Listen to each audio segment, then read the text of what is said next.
Emma, your brother will be taking over as CEO effective next month. I've already spoken with the board. My father's words hit me like a physical blow. For a moment, I thought I'd misheard him. The boardroom suddenly felt airless.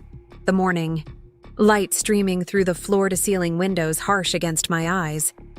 I set down my coffee mug carefully, unwilling to let my hand tremble and betray the storm brewing inside me. I don't understand, I said, my voice unnervingly steady. The succession plan we discussed had me transitioning to CEO by the end of the quarter. My father, Robert Thompson, founder and current CEO of Thompson Home Solutions, adjusted his tie, a nervous habit I'd observed during countless negotiations. But this wasn't a negotiation. This was my life, my future, my rightful position being handed away. Plans change, Emma. Nathan is ready to step up. He's my firstborn, and he has fresh ideas for where to take the company. Fresh ideas? Nathan had spent the better part of a decade bouncing between failed startups and extended sabbaticals in Southeast Asia, while I had worked myself to exhaustion building our Portland-based construction company into the premier sustainable renovation business in the Pacific Northwest. I see, I replied, gathering my portfolio and standing smoothly. Is there anything else we need to discuss today? My father looked surprised, clearly expecting tears or protests or something more dramatic. He didn't understand that I had spent my entire professional life learning to swallow disappointment in rooms full of men who underestimated me. This was just one more indignity, albeit from the man whose approval I had sought most. That's it? You're just accepting this? He asked, bewildered. What would you have me do, Dad? Create a scene? That's not who I am. I straightened my blazer. I have a meeting with the Westbrook development team in 20 minutes. Their eco-community project won't manage itself. I walked out without waiting for his response, maintaining my composure until I reached my office. Only then, with the door closed behind me, did I allow myself to absorb what had happened. Before we jump back in, tell us where you're tuning in from, and if this story touches you, make sure you're subscribed, because tomorrow, I've saved something extra special for you. I stood at my office window, staring out at the Portland skyline. Rain tapped against the glass, the gray skies matching my mood. Thompson Home Solutions headquarters occupied a renovated warehouse in the Pearl District, a building I had personally overseen the transformation of, from selecting the reclaimed timber for the conference tables to installing the solar array on the roof. Every inch of this place had my fingerprints on it. My phone buzzed. It was Olivia, our marketing director and my closest friend. Em, you okay? I just heard. News travels fast. I wondered if my father had sent out a company-wide email already, or if Nathan was parading around the office sharing his good fortune. I'm fine, I lied, just processing. Meet me for lunch, the usual spot? Can't. Westbrook presentation. Dinner then. This isn't over, Emma. I ended the call and dropped into my chair, swiveling to face the wall of achievements that chronicled our company's growth. Most of those awards had my name on them. The Sustainability Leadership Award, the Women in Construction Innovation Prize, the Chamber of Commerce Business Excellence Award, all Emma Thompson, not Nathan Thompson. My brother had contributed exactly 2 things to Thompson Home Solutions in the past 5 years: his last name and occasional appearances at holiday parties where he'd charm clients with stories of his travels while I worked the rooms securing actual contracts. I pulled open my desk drawer and extracted a leather-bound notebook I'd maintained since joining the company full-time after college. Inside were detailed notes on every project, every client relationship, every financial decision that had shaped our growth, including some that wouldn't hold up well to scrutiny if they ever came to light. My father had always operated in gray areas when it suited him, and I had documented it all, not out of malice, but out of thoroughness. It was my nature to keep records, to create systems, to understand all the moving parts. Now those records looked different to me. They weren't just documentation, they were leverage. A knock at my door interrupted my thoughts. It was James Wilson, our CFO, looking uncomfortable. "Emma, do you have a minute?" I gestured to the chair across from my desk.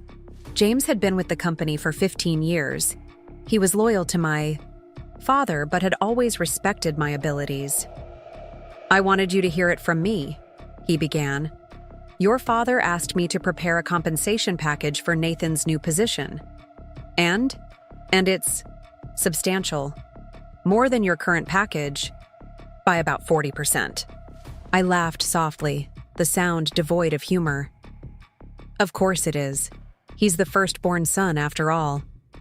James shifted in his seat. For what it's worth, I expressed my concerns.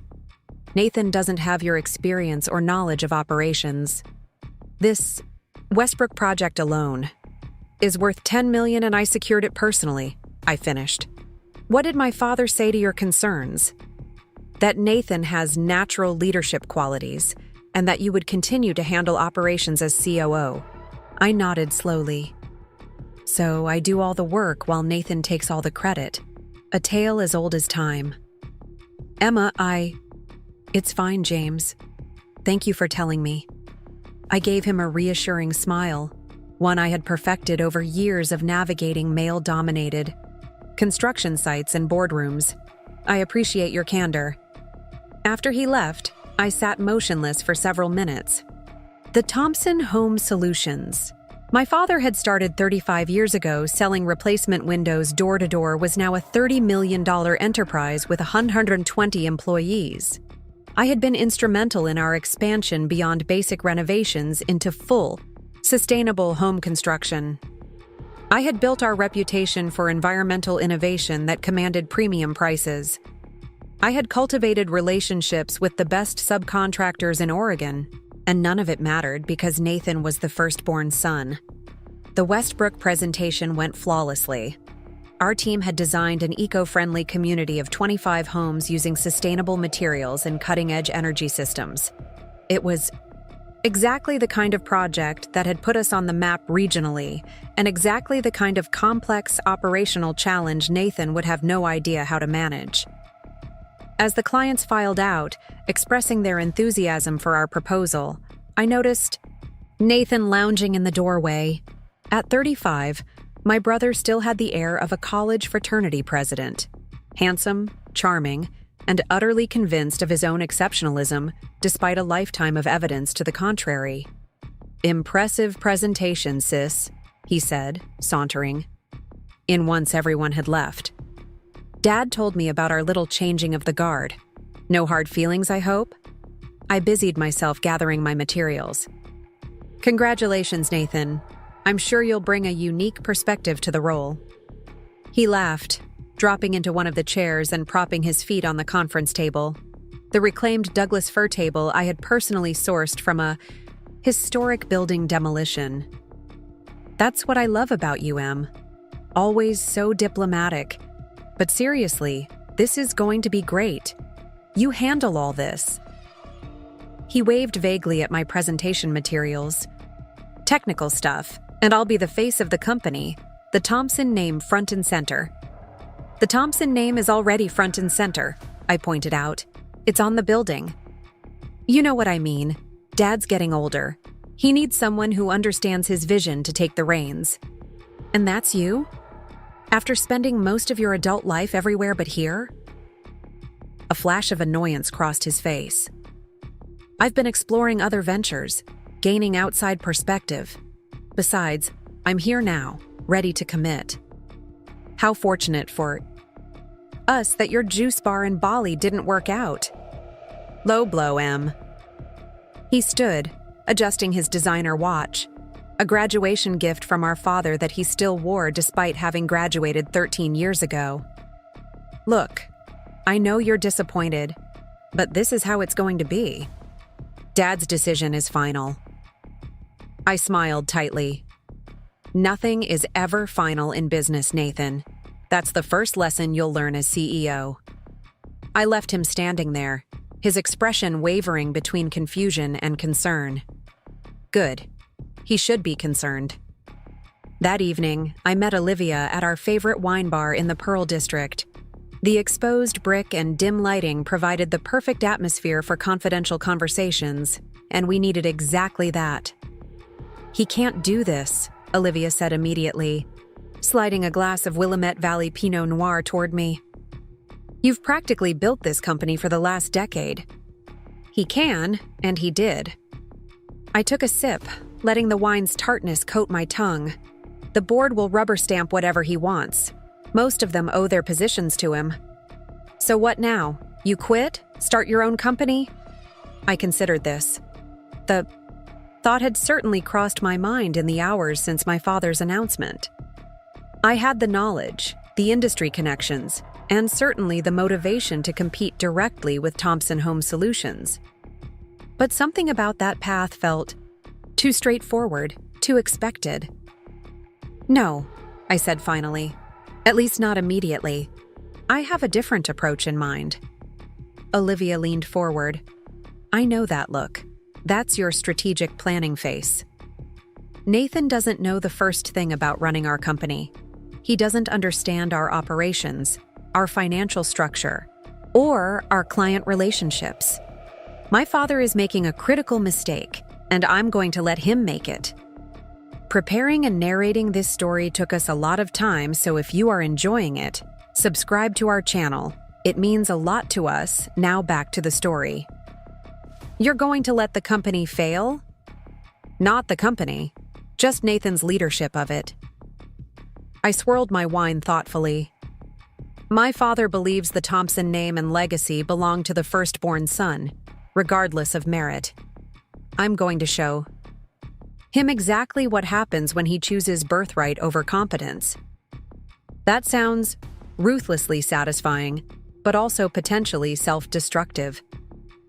"You've put your heart and soul into Thompson Home Solutions, and I will continue to do so, selectively. The key projects, the ones that truly matter to our reputation and bottom line, will still have my attention. But everything else? Nathan can figure it out himself." Olivia wasn't entirely convinced. "You're walking a dangerous line, Emma." "I've been walking dangerous lines my entire career. The difference is now I'm doing it for myself, not for my father or the family legacy." Our conversation shifted to specifics. Which projects I would continue to oversee personally, which clients I would maintain relationships with, and which aspects of the business I would strategically step back from. By the time we ordered a second glass, a framework was taking shape. "There's something else," I said, lowering my voice despite the ambient noise of the busy bar. "Something about Nathan that my father doesn't know, or has chosen to ignore." Olivia raised an eyebrow. "His disastrous juice bar venture? That's hardly a secret." "Not that. His financing for it." I hesitated, then pressed on. "Nathan didn't just lose his own money in Bali. He borrowed against his trust fund, which my father knows about. But he also took out business loans using the Thompson name as leverage, implying he had company backing." "He didn't." "No. And when the business failed, he used family money to quietly settle those debts to avoid damaging our reputation. Money my father thinks went toward Nathan's extended cultural exploration of Southeast Asia." Olivia's eyes widened. "How do you know this?" "James. He handles the family accounts as well as the business finances. He felt I should know, given my position in the company, but my father insisted it be kept quiet." "So Nathan essentially committed fraud using the company name, and your father covered it up?" "Exactly. And it wasn't the first time. There was a similar situation with his app development idea in 2018, and his sustainable clothing line in 2020. Olivia whistled low. "Your brother has quite the entrepreneurial graveyard. All funded directly or indirectly by Thompson money. All failures. All hushed up to protect his ego and my father's image of him. And your father still thinks Nathan is the right choice to lead the company?" "My father sees what he wants to see."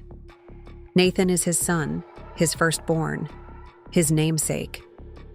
The fact that I've demonstrably been better at business my entire life is irrelevant to him. That's more than unfair. It's potentially disastrous for the company. I nodded, taking another sip of wine. Which is why I need to let this play out, but with a safety net in place. I won't let Thompson Home Solutions collapse. There are too many good people who depend on us for their livelihoods. But I will let Nathan demonstrate precisely why this decision was misguided. And if your father still doesn't see it, I smiled, though there was little warmth in it. Then I'll show him in terms even he can't ignore. The next morning, my 8 a.m. meeting with Nathan was predictably disastrous. He arrived 15 minutes late, coffee in hand, offering no apology for his tardiness. "So, sis," he began, settling into the chair across from my desk. "Let's talk about this transition. I want to hit the ground running." I slid a binder across the desk to him. "This contains operational summaries for all current projects, financial projections for the next 2 quarters, and a brief on our key client relationships." Nathan frowned at the thick binder. "Can't you just give me the highlights?" "Those are the highlights, Nathan. The full documentation would fill this office." He flipped through a few pages, his eyes glazing over at the financial spreadsheets and project timelines. "Right, I'll review this later." He pushed the binder aside. "What I really want to discuss are my ideas for expansion. I've been thinking about luxury market penetration, maybe some high-end condos downtown." "We've never done condos," I interrupted. "Our expertise is in single-family sustainable homes and renovations." He waved this off. "Details. We can hire the right people. What matters is the Thompson brand. We need to elevate it, make it synonymous with luxury. Our brand is already well established for sustainable construction. That's our differentiator in a crowded market." Nathan leaned back, clearly annoyed by my practical objections. "Look, Emma, I get that you've been running things a certain way, but times change. The real money is in luxury developments. I've done the research." "What research?" I asked, genuinely curious what he considered research. "Market trends, real estate blogs, conversations with some developer friends in Seattle. Trust me, this is where the industry is heading." Resisted the urge to point out that my research included 15 years of industry experience, regular consultation with economic analysts, and data-driven assessment of market conditions. Instead, I nodded. "I'll have James prepare some financial projections for your ideas." "Great." Nathan stood up, apparently considering the meeting concluded. "Oh, one more thing. The Westbrook project, I want to be involved in the client meetings going forward. Since I'll be CEO when it launches, they should start dealing with me directly." This was exactly what I had anticipated. Nathan wanted the prestige of our flagship project without understanding any of the complexities involved. The Westbrook client specifically requested me as their point of contact. I secured the contract based on our previous work together. "Then you can introduce me. I'm sure they'll understand the transition." I smiled thinly. "I'll set something up." After Nathan left, I immediately called Sophia into my office. "I need you to prepare a detailed briefing for Nathan on the Westbrook project. Every specification, every variance, every budget constraint, all of it." Sophia looked confused. "He wants to be involved in Westbrook? He wants to be the face of Westbrook. He doesn't actually want to understand it." Understanding dawned on her face. "And you're going to make sure he has to." "Exactly. When's our next client meeting?" "Thursday at 2. "Perfect. Make sure Nathan receives the full briefing package tomorrow. Tell him the clients will expect him to be up to speed on all technical aspects." Sophia grinned. "Will do." The rest of the day passed in a blur of meetings and project updates. I maintained my normal routine, but I was acutely aware of a shift in the office dynamic. People were watching me, gauging my reaction to the succession announcement. I made sure to appear entirely professional, neither defeated nor defiant. That evening, I received a call from an unknown number. Curious, I answered. Emma Thompson. Emma, it's David Chen. I'm sorry to call you on your personal line, but I wanted to speak privately. David had been unusually supportive during our conversation in the courtyard, and I was curious about his continued interest in my situation. What can I do for you, David? It's what I can do for you, actually. I've been giving our conversation some thought. Your father's decision isn't just unfair to you, it's dangerous for the company. I want to back you, financially and otherwise, if you decide to challenge this. I was momentarily taken aback. Challenge it how? However you see fit. A new venture of your own, legal action regarding your stake in the company, or... He paused meaningfully. Support in demonstrating. Why Nathan is the wrong choice. This was unexpected. David had been my father's friend and business associate for decades. His willingness to side with me against my father's wishes represented a significant potential ally. Why would you do this? I asked carefully. 3 reasons. First, I've watched you grow this company while your father took the credit. Second, I've invested too much in Thompson Home Solutions to watch it falter under incompetent leadership. And third, your father needs to learn that merit matters more than outdated notions of birthright. I considered his offer. Having David's support could significantly strengthen my position, but I needed to be sure of his motives. I appreciate that, David, but I need to be clear. I won't do anything that destroys what we've built. There are 120 people who depend on this company for their livelihoods. I wouldn't expect you to. Your sense of responsibility has always been your strength, Emma. Unlike your brother. I made a decision. Can you meet me tomorrow? There are some things I'd like to discuss in person. Name the time and place. We arranged to meet at a quiet cafe several miles from the office, away from anyone who might recognize us. After ending the call, I pulled out my leather notebook again, turning to the section where I had documented my brother's financial indiscretions. David's support might be exactly what I needed to execute the strategy that was forming in my mind. The next day unfolded exactly as I had anticipated. Nathan spent the morning making grand pronouncements about his vision for the company while avoiding any substantive work. By afternoon, Sophia had delivered the Westbrook briefing package to his office. 300 pages of technical specifications, environmental impact assessments, and budget breakdowns. I watched through my office window as Nathan received the stack of documents from Sophia. His expression shifted from confusion to dismay as she presumably explained that he would need to master all of this information before Thursday's client meeting. After she left, he immediately called someone, likely my father, gesturing animatedly as he spoke. A few minutes later, my phone rang. It was my father. Emma, what's this about the Westbrook briefing? Just standard protocol, Dad. Nathan wanted to take over client relations for the project, so I'm making sure he has all the necessary information. He says you're burying him in paperwork. That paperwork represents $10 million in business, and our reputation with one of our most important clients. Would you prefer I withhold critical information? My father sighed. No, of course not. But surely you could simplify it for him, help him get up to speed more efficiently. I'd be happy to walk him through it, I replied, knowing Nathan would rather die than admit he needed my help. He just needs to ask. As expected, my father backed down. I'll tell him to connect with you directly. I'm available whenever he needs me, I said, the picture of cooperative professionalism. After hanging up, I checked my watch.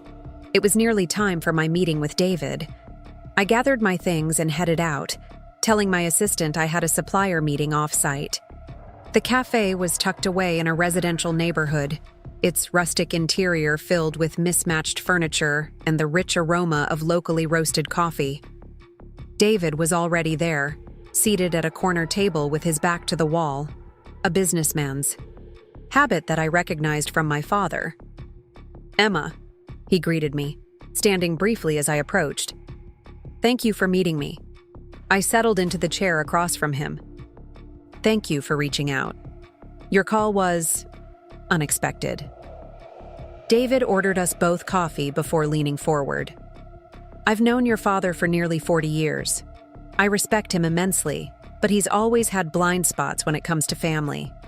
Particularly when it comes to Nathan," I added. "Particularly then," David agreed. "Robert believes in second chances, admirable in many contexts, but potentially disastrous in business." I sipped my coffee, considering how much to reveal. Nathan has had more than second chances. He's had multiple failures, all cushioned by family money and connections. I'm aware of some of his ventures. The sustainable clothing line was particularly ill-conceived. This surprised me. "You know about that?" David smiled slightly. "I make it my business to know about potential risks to my investments. Thompson, Home Solutions represents a significant portion of my portfolio. I decided to take a calculated risk. Are you aware that Nathan used the Thompson name to secure business loans without authorization? That he essentially committed fraud?" David's expression remained impassive, but I noticed his fingers tighten slightly around his coffee cup. "I had suspicions. Do you have proof?" I nodded slowly. "Documented evidence, financial transfers, loan agreements, communications, all showing a pattern of misrepresentation and subsequent cover-ups." "And your father knows?" "He knows some of it. He's chosen to ignore the implications." David leaned back, considering this information. "What are your intentions, Emma? Legal action against your brother? Leverage to secure your position?" "My intention is to protect the company from Nathan's incompetence and from the potential fallout if his past indiscretions become public knowledge. I don't want to destroy my family's legacy. I want to preserve it, despite my father's misguided decisions." A delicate line to walk. I've been walking delicate lines my entire career. David studied me for a long moment before speaking again. "What do you need from me?" "For now, just your discretion, and perhaps your support with the board if circumstances require it." "You have both," he assured me. "But Emma, be careful. Family conflicts have a way of escalating beyond our control." "I'm not the one who started this conflict," I reminded him. "I'm simply responding to it." "Even so, your father is a proud man. If he feels cornered or publicly embarrassed, his reaction could be severe." I knew David was right. My father valued his reputation above almost everything else. Any strategy I implemented would need to account for this. "I understand the risks," I assured him, "but I also understand what's at stake." We spent the next hour discussing specifics, board, dynamics, key projects, financial vulnerabilities that might impact my approach. David's insider perspective proved invaluable, confirming suspicions I had harbored about certain board members' loyalties and revealing new information about my father's recent business decisions. By the time we parted ways, I had a clearer picture of the landscape I was navigating. David's support represented a significant shift in my favor, but I would need to be strategic about how and when to leverage it. I returned to the office to find several urgent messages waiting for me. The most pressing was from James, requesting an immediate meeting regarding the Westbrook project financials. I found him in his office, surrounded by spreadsheets and looking troubled. "What's going on?" I asked, closing the door behind me. "Nathan asked me to reallocate funds from the Westbrook sustainability features to increase the profit margin," James said without preamble. I felt a flash of anger but kept my expression neutral. "Those features are contractually required. They're the reason we won the bid." That's what I told him. He suggested we could find creative solutions to meet the technical requirements, while reducing costs. "Creative solutions," I repeated. "And what did you tell him?" that any deviation from the approved specifications would require client approval and potentially expose us to breach of contract. And? James looked uncomfortable. He said to make it work, and that you were being unnecessarily rigid about the sustainability aspects. I processed this information carefully. Nathan was already attempting to cut corners on our flagship project, exactly as I had anticipated he would. Have you spoken to my father about this? Not yet. I wanted to consult with you first. I appreciate that, James. Please don't make any changes to the Westbrook financials. If Nathan persists, tell him any significant changes require a formal review process with both the project manager and the client representatives. James nodded, clearly relieved. Will do. But Emma, this puts me in an awkward position with the incoming CEO. I understand that. If Nathan pushes back, refer him to me. I'll handle it. After leaving James, I headed straight to Nathan's office. He wasn't there. His calendar showed a 2-hour lunch with a college friend who was now a local real estate developer. Typical. Not even officially CEO yet, and he was already taking extended lunches while trying to undermine our most important project. I returned to my office and drafted a detailed email to Nathan, copying my father and James. The message outlined the contractual and reputational risks of altering the Westbrook specifications, backed by financial projections showing the long-term benefit of maintaining our commitment to sustainability. I kept my tone professional and helpful, framing it as guidance rather than criticism. Within minutes of sending it, my father called. Emma, was this email necessary? Nathan is still learning the ropes. It's critical that we're all aligned on the Westbrook project requirements, Dad. It represents a significant portion of our projected revenue for the next fiscal year. I understand that, but this could have been handled privately. I'm treating Nathan as I would any executive taking over leadership of a major project.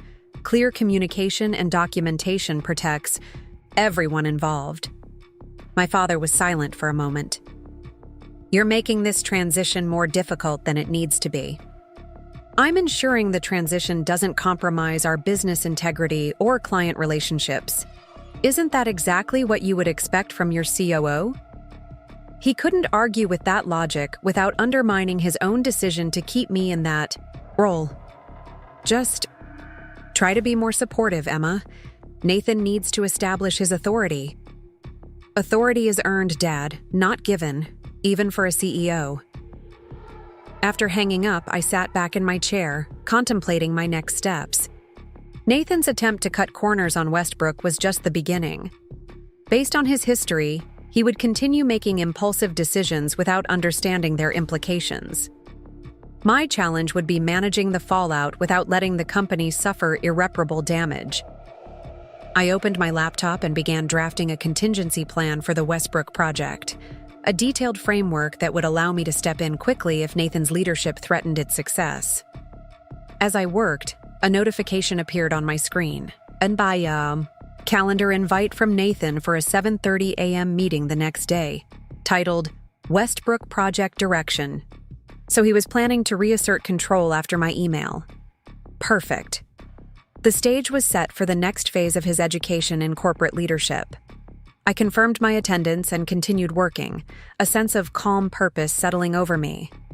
Nathan might have been handed the CEO title, but I was playing a longer game, one where the ultimate prize wasn't just a position, but vindication. The following morning, I arrived at the office at 6:45 a.m., giving myself ample time to prepare for Nathan's meeting. I reviewed the Westbrook contract documents once more, highlighting the specific clauses that mandated our sustainability approach. I also prepared financial projections, showing both the short-term costs and long-term benefits of our current specifications. Nathan arrived at 7:40 a.m., 10 minutes late, looking irritated and under-caffeinated. He was accompanied by Tyler Jenkins, a local real estate developer I recognized as his former college roommate, the lunch companion from the previous day. Emma, this is Tyler, Nathan said, foregoing any greeting. He's going to be consulting with us on the Westbrook project. I raised an eyebrow but maintained my professional demeanor. I wasn't aware we were bringing in external consultants. The project is well underway with an established team. Tyler has extensive experience in development projects like this, Nathan continued, ignoring my implied question. He's going to help us optimize our approach. Optimize how exactly? Tyler stepped forward, extending his hand. It's nice to meet you, Emma. Nathan's told me a lot about you. I've been reviewing the Westbrook plans, and I think there are some significant opportunities to increase the profit margin without compromising the core deliverables. I shook his hand briefly. The plans you've been reviewing are proprietary and confidential. May I ask how you accessed them? Tyler glanced at Nathan, who shifted uncomfortably. I shared the overview documents with him. As incoming CEO, I have that authority.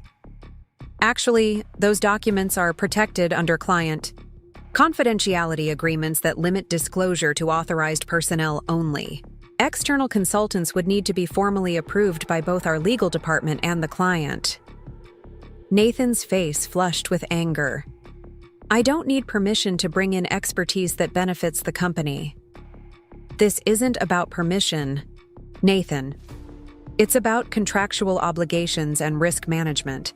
The Westbrook client specifically selected Thompson Home Solutions because of our reputation for integrity and sustainable practices. Any change to our approach requires their approval. Tyler, looking increasingly uncomfortable, interjected.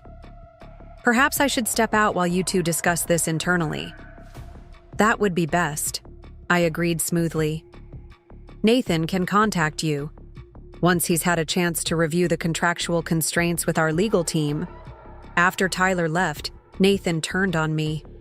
What the hell, Emma? You made me look like an idiot in front of my friend. You made yourself look like an idiot by sharing confidential client information and attempting to change project specifications without understanding the contractual implications. I'm going to be CEO. I have the right to make strategic decisions. Being CEO doesn't give you the right to breach contracts or violate confidentiality agreements. Those are legal obligations, not management preferences. Nathan ran a hand through his hair in frustration. This is exactly why Dad chose me over you. You're so rigidly focused on processes and rules that you can't see the bigger picture. We could increase our margin on Westbrook by at least 15% with a few simple changes. And lose all credibility in the sustainable building market, which represents 60% of our current business. Is that your bigger picture? The market is shifting toward luxury development. Sustainability is just a buzzword we can adapt as needed. I stared at him, genuinely appalled by his short-sightedness. Sustainability isn't a marketing gimmick. For us, Nathan, it's the foundation of our business model and reputation. It's why clients choose us over dozens of other contractors. Times change, businesses adapt. Dad understands that. Does Dad understand that you shared confidential client information with an unauthorized third party?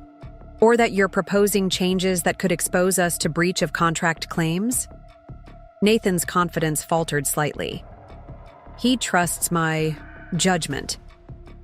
Then I suggest you discuss these proposed changes with him before proceeding. I'm sure he'll want to weigh the short-term profit increase against the potential legal and reputational risks. I stood, gathering my materials. In the meantime, I'd recommend you thoroughly review the Westbrook contract documents. The client? Meeting is tomorrow, and they'll expect detailed updates on our adherence to the sustainability specifications they're paying a premium for. As I headed for the door, Nathan called after me. This isn't over, Emma. Things are going to change. Around here, whether you like it or not. I turned back with a calm smile. Change is inevitable, Nathan. The question is whether it will be change for the better or for the worse. I guess we'll find out. I walked out, leaving him seething in the conference room. Phase 1 of Nathan's education was proceeding exactly as planned. The day of the Westbrook client meeting arrived with a sense of inevitability. I had spent the previous evening preparing additional materials, anticipating that Nathan would be woefully unprepared, despite the extensive briefing package Sophia had provided him. As I suspected, he hadn't bothered to review most of it. I arrived at the office early, dressed in my most professional navy suit, the one I reserved for major client meetings and board presentations. The contrast with Nathan, who strolled in 15 minutes before the meeting wearing a casual blazer over designer jeans, couldn't have been more striking. "Morning, sis," he said, helping himself to coffee from the carafe I'd ordered for the meeting. "Ready for the big show?" "The Westbrook team will be here in 15 minutes, I replied, ignoring his casual attitude. "Did you review the technical specifications I highlighted for you?" Nathan waved dismissively. "I skimmed it. Don't worry, I've got this. These meetings are about relationship building, not getting bogged down in details." The Westbrook team includes 2 environmental engineers and an architect with a doctorate in sustainable design. They specifically chose us because of our technical expertise. "And they'll continue working with us because of our vision and leadership," he countered confidently. "Trust me, Emma, I know how to handle clients." I didn't argue further. The Westbrook representatives would arrive soon, and Nathan was about to learn a valuable lesson about the difference between charm and competence. Right on time, our receptionist escorted the Westbrook team into the conference room. Dr. Helen Chen, the lead architect, Marco Rodriguez, the project's environmental engineer, and Vanessa Park, the investment group's financial director. I had worked with all 3 during the proposal phase and knew they valued precision and expertise above all else. "Welcome, everyone," I greeted them warmly. "I believe you all remember me from our previous meetings. I'd like to introduce my brother, Nathan Thompson, who will be transitioning into the CEO role next month." Nathan stepped forward with his most charismatic smile, shaking hands enthusiastically. "It's a pleasure to meet the team behind what's going to be Portland's premier eco-community. I'm excited to be part of bringing this vision to life." Dr. Chen returned his handshake with professional courtesy, but immediately turned back to me. "Emma, we were hoping to discuss the solar integration specifications today. The revised energy modeling suggests we might need to adjust the panel configuration on the eastern units." "Absolutely," I replied, pulling up the relevant documents on the conference room screen. "I've prepared some alternative configurations that maintain the bay energy output while addressing the shading concerns you mentioned in your last email." Now, Nathan, already looking slightly lost, tried to regain control of the conversation. "Before we dive into those technical details, I'd love to share some thoughts on enhancing the project's market positioning. I've been exploring some exciting concepts for luxury upgrades that could increase the unit's appeal without compromising the sustainability focus." Marco Rodriguez frowned slightly. "Luxury upgrades weren't part of our approved specifications. Our priority is maximizing environmental performance within the established budget parameters." Of course, Nathan backpedaled. "I'm just talking about exploring options that could enhance both aspects simultaneously." Vanessa Park, the financial director, fixed Nathan with a penetrating stare. "Mr. Thompson, our investment group selected your company specifically for your commitment to sustainability as a primary value, not a marketing feature. Any luxury upgrades would need to demonstrate measurable improvements in environmental performance metrics to be considered." Nathan's smile faltered slightly. "Absolutely. That's exactly what I meant." I smoothly redirected the conversation. "Let's focus on the immediate technical challenges today. Nathan is still getting up to speed on some of the project specifics, but he's very supportive of our established approach." The meeting proceeded with detailed discussions of energy systems, material sourcing, and construction timelines. I led most of the technical conversation, with Sophia providing supporting documentation and data. Nathan attempted to contribute several times, but each comment revealed his lack of understanding of the project fundamentals. By the time we reached the financial projections section, Nathan had fallen into uncomfortable silence, watching as I navigated complex questions about cost control and sustainability ROI calculations with ease. "Emma, these projection models are impressive," Vanessa commented, reviewing the spreadsheets I'd prepared. "You've managed to identify additional efficiency gains without compromising our core requirements. That's what sets Thompson home. Solutions apart," I replied. "We don't view sustainability as a cost center. We see it as an opportunity for innovation that benefits both environmental goals and long-term financial performance." As the meeting concluded, Dr. Chen addressed me directly. "Emma, we continue to be impressed with your team's technical expertise and commitment to our vision. It's reassuring to know you'll be overseeing the operational aspects as COO, ensuring the project maintains its integrity through completion." Nathan, recognizing the implicit lack of confidence in his leadership, jumped in. "As CEO, I'll be taking a personal interest in the Westbrook project. It represents exactly the kind of forward-thinking development that will define Thompson Home Solutions going forward." Dr. Chen smiled politely, but returned her attention to me. "We'll need those revised solar configuration specs by next Friday. Will that timeline work for you?" "Absolutely," I confirmed. "I'll have them to you by Wednesday."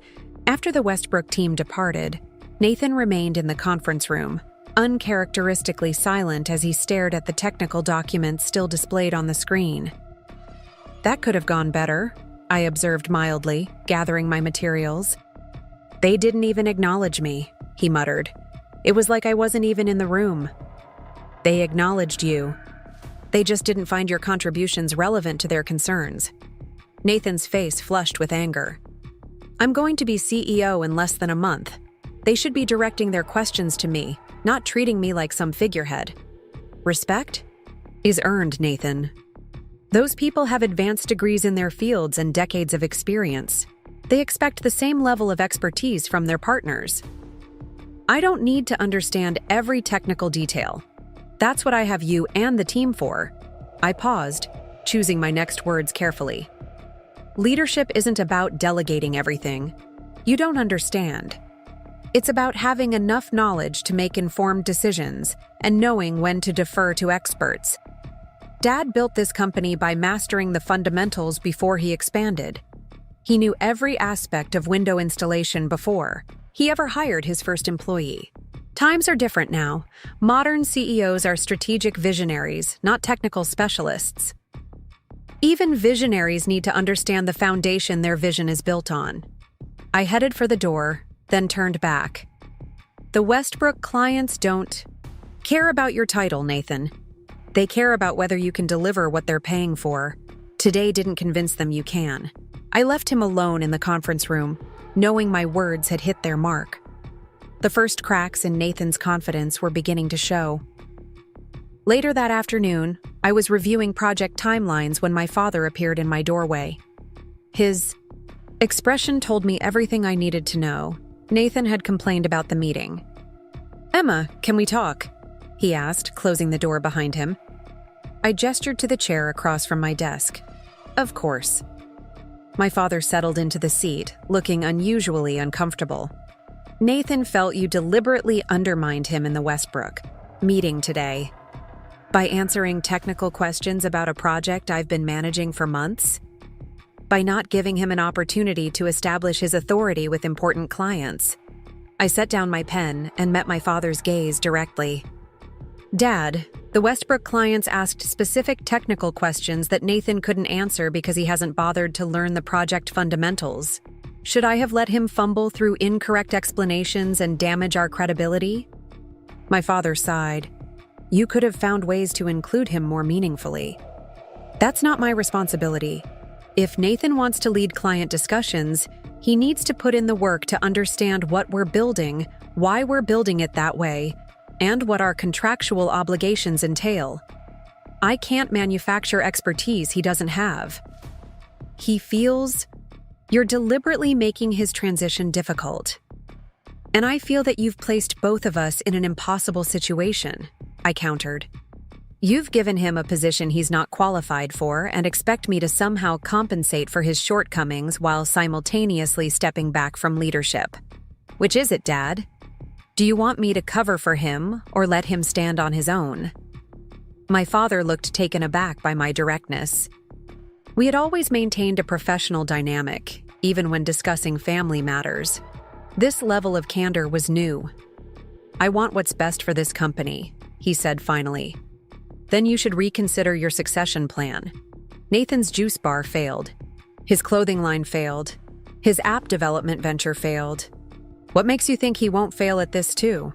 The difference is that this time, 120 employees and their families will pay the price. My father's expression hardened. That's enough, Emma. I understand you're disappointed, but this decision isn't up for debate. Nathan will be CEO, and I expect you to support that transition constructively. I'm being entirely constructive. I'm trying to prevent a disaster that could destroy everything we've built. He stood, signaling the end of the conversation. Your brother deserves this opportunity. He's ready to step up and carry on the Thompson legacy. The Thompson legacy, I repeated quietly. Is that what this is really about? Passing the company to your son rather than your daughter, regardless of merit. A flash of discomfort crossed my father's face, but he quickly masked it. This isn't about gender, Emma. It's about vision and leadership qualities. Keep telling yourself that, Dad. After he left, I sat motionless for several minutes, processing our conversation. My father's defense of Nathan was exactly what I had expected, but hearing it stated so explicitly still stung. The depth of his blindness where Nathan was concerned was even greater than I had realized. My phone buzzed with a text from Olivia. Dad looking stormy. What happened? I replied simply, Phase 1 complete. Nathan's confidence rattled, Dad doubling down. Exactly as anticipated. That evening, I met with David Chen at a quiet restaurant on the outskirts of Portland. The establishment was known for its private dining areas and discretion. Perfect. For our purposes. The Westbrook meeting went as expected, I told him after we had ordered. Nathan was completely out of his depth, and the clients noticed. David nodded thoughtfully. And your father? Defending Nathan, insisting he deserves the opportunity despite all evidence to the contrary. Not surprising. Robert has always had a blind spot where Nathan is concerned. I took a sip of water, considering my next move. I need to accelerate my timeline. Nathan is already trying to make changes to our flagship project that could jeopardize our client relationship and reputation. What kind of changes? Cutting corners on sustainability features to increase profit margins.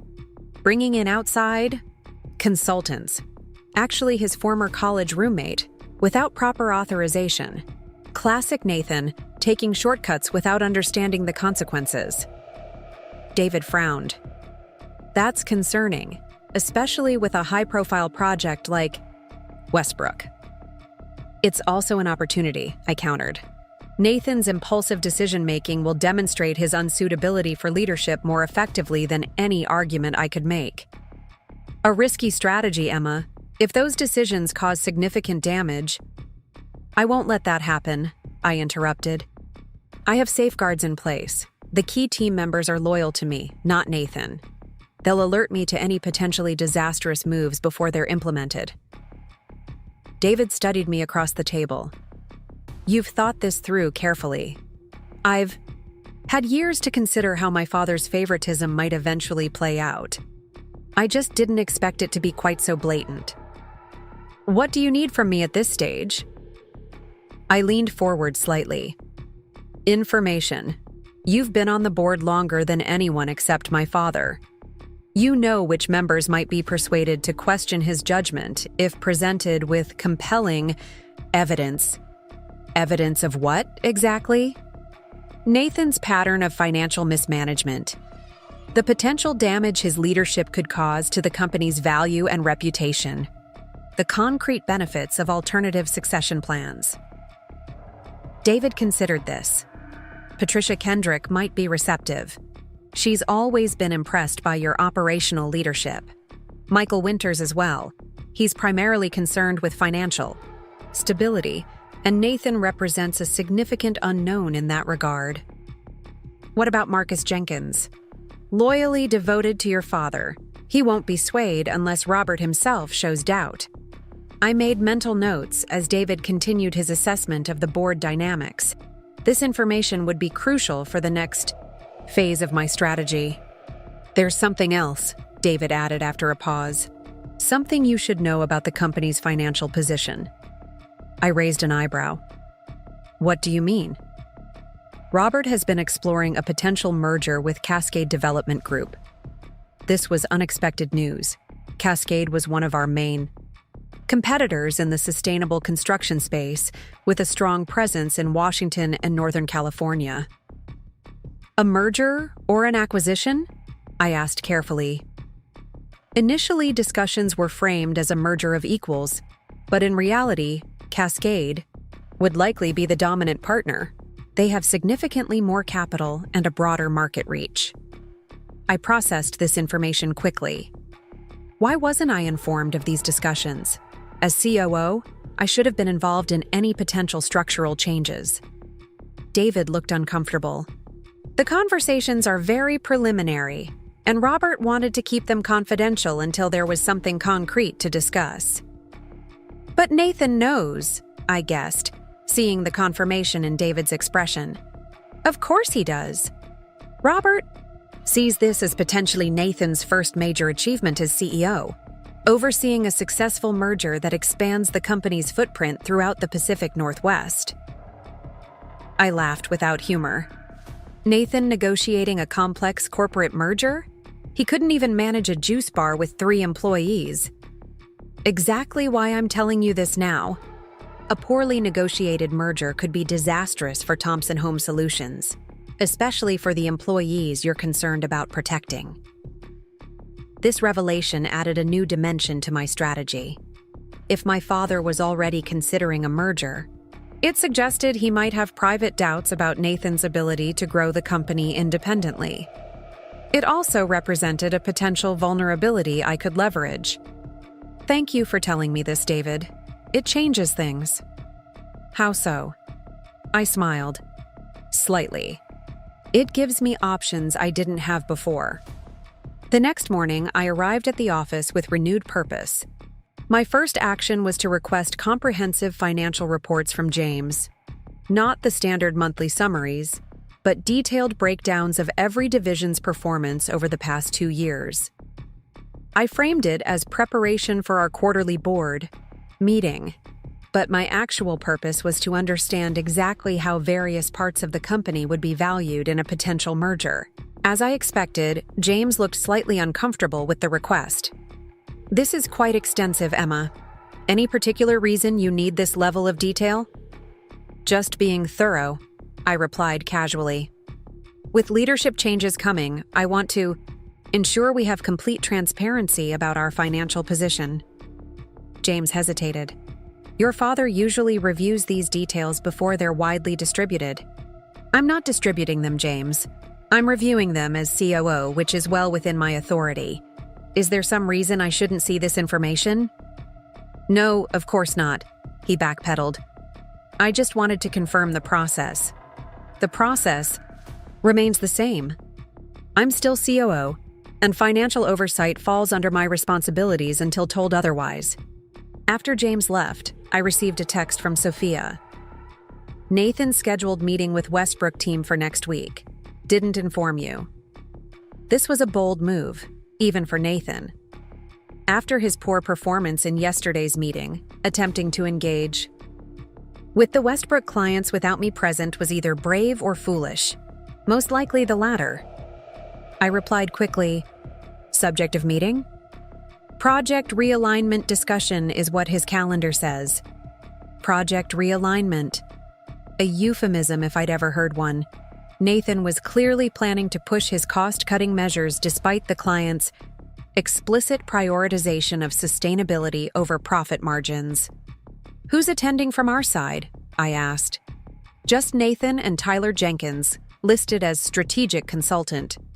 Exactly as I'd suspected, Nathan was bringing in his unqualified friend to support his proposed changes, excluding the team members who actually understood the project requirements. "Don't change anything in the calendar," I instructed Sophia, "but make sure Marco Rodriguez knows about this meeting." Marco, the Westbrook environmental engineer, was a stickler for contractual compliance and technical integrity. If Nathan attempted to realign the project away from its sustainability commitments, Marco would be his biggest obstacle. "Already done," Sophia replied. He wasn't pleased. I smiled to myself. Nathan was walking directly into a trap of his own making.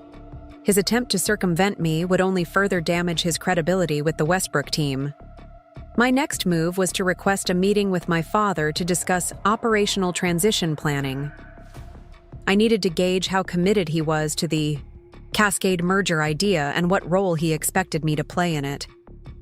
The opportunity came sooner than expected. As I was reviewing the first batch of financial reports James had provided, my father appeared at my door. "Do you have a moment?" he asked, his tone suggesting it wasn't really a question.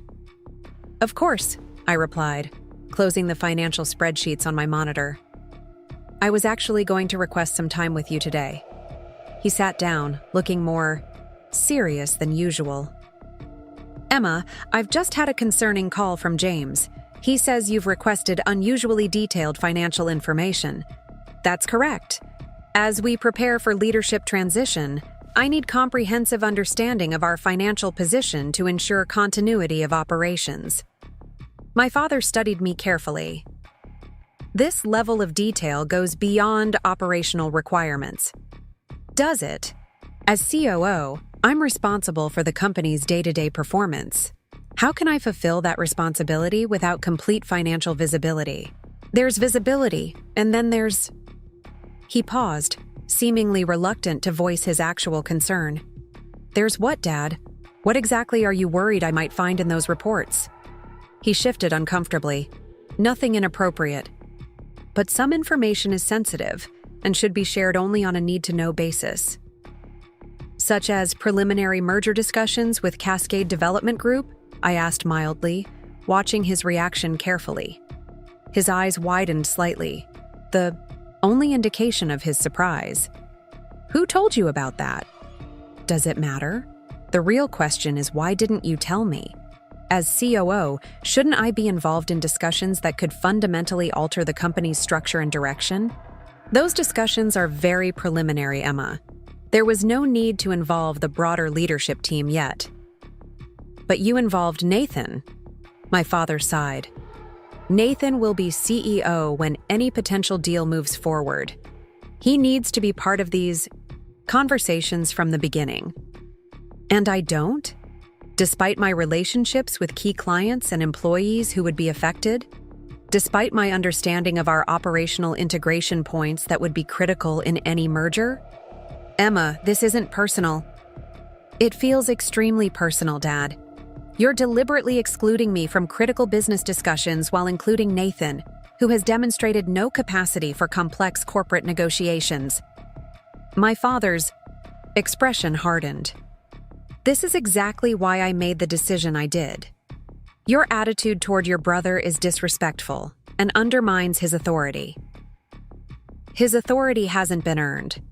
It was handed to him because of his gender and birth order, not his capabilities." For a moment, I thought my father might actually engage with this accusation, but he quickly reverted to his default position. "My decision is final, Emma. Nathan will be CEO. You can either support that transition constructively or..." "Or what? You'll fire me too? Remove me as COO?" I allowed a hint of challenge to enter my voice. "Go ahead, Dad.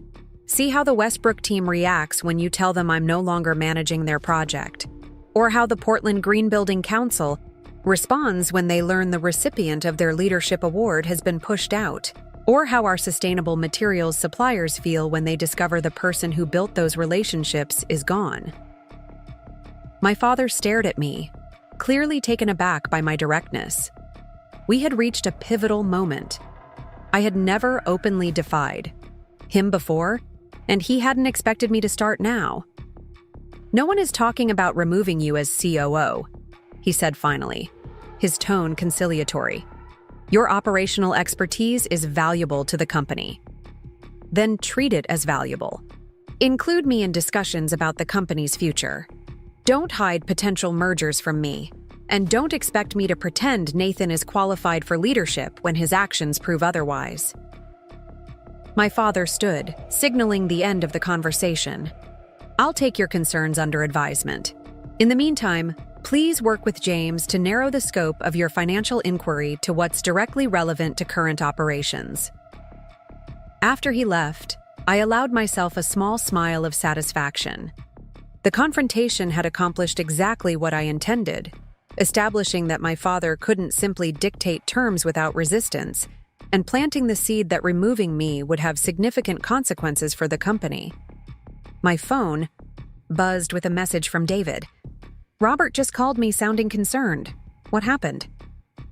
I replied simply, "Phase 2 underway. Father discovering I won't be easily sidelined." The rest of the day passed in a flurry of activity. I received another update from Sophia. Nathan had added 2 more people to his Westbrook realignment meeting, a local real estate agent, specializing in luxury properties, and an interior designer known for high-end finishes. His intentions were becoming increasingly clear and increasingly disconnected from the actual project requirements. Meanwhile, James had provided the financial reports I requested, though with certain sections conspicuously redacted, likely the parts related to merger preparation. Even with these omissions, the data told an interesting story. Our Sustainable Development Division, the one I had built and championed, showed consistently stronger profit margins and growth potential than our traditional construction services. Any potential merger partner would certainly value this division highly, possibly even more than the core business Nathan was focused on. As the day wound down, I received an unexpected visitor, my mother.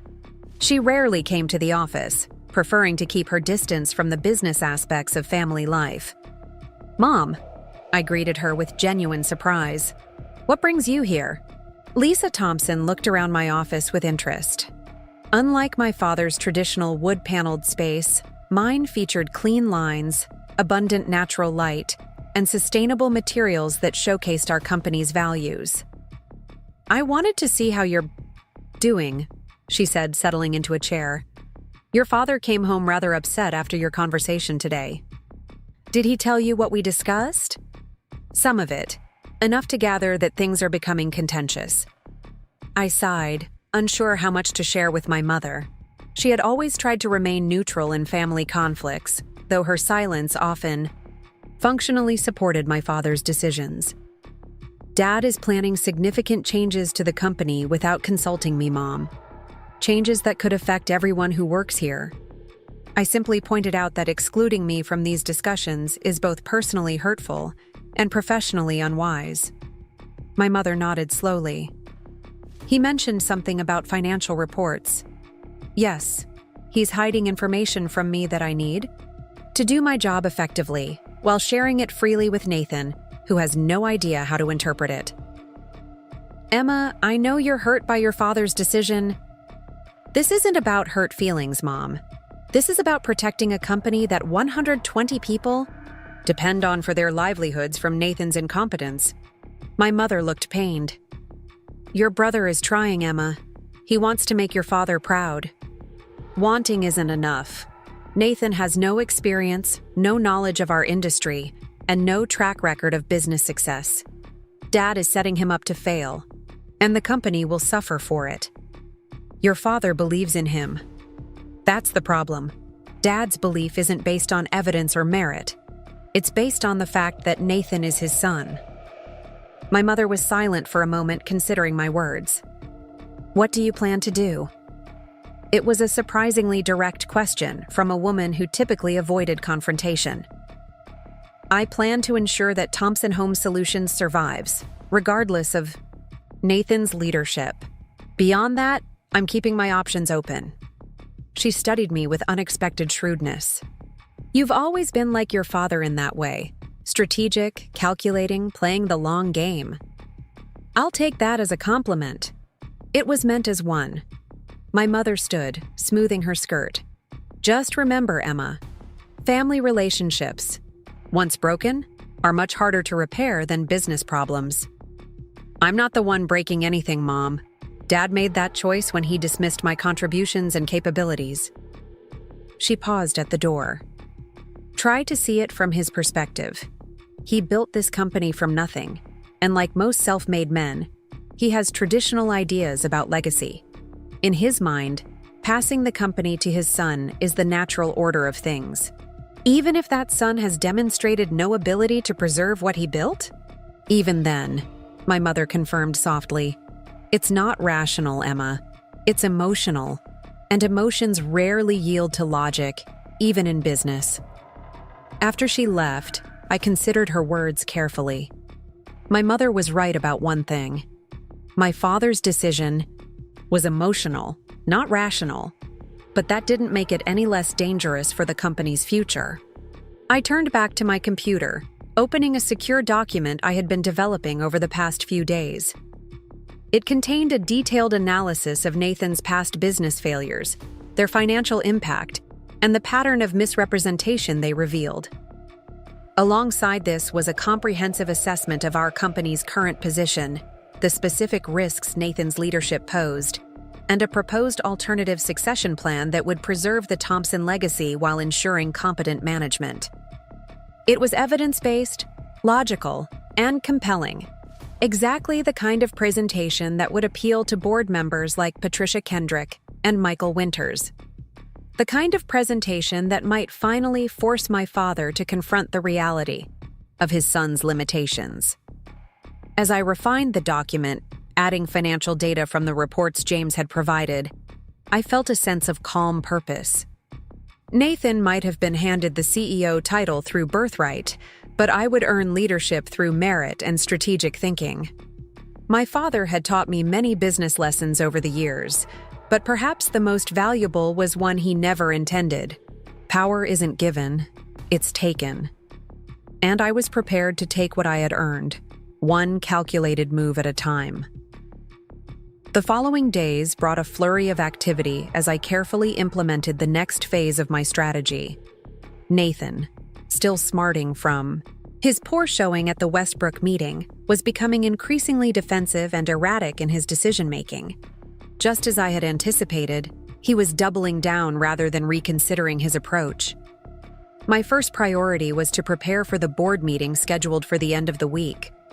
With the information David had provided about potential allies, I developed targeted briefing documents for Patricia Kendrick and Michael Winters. These weren't overt attempts to undermine Nathan, but rather fact-based analyses highlighting areas of concern that aligned with each board member's particular interests.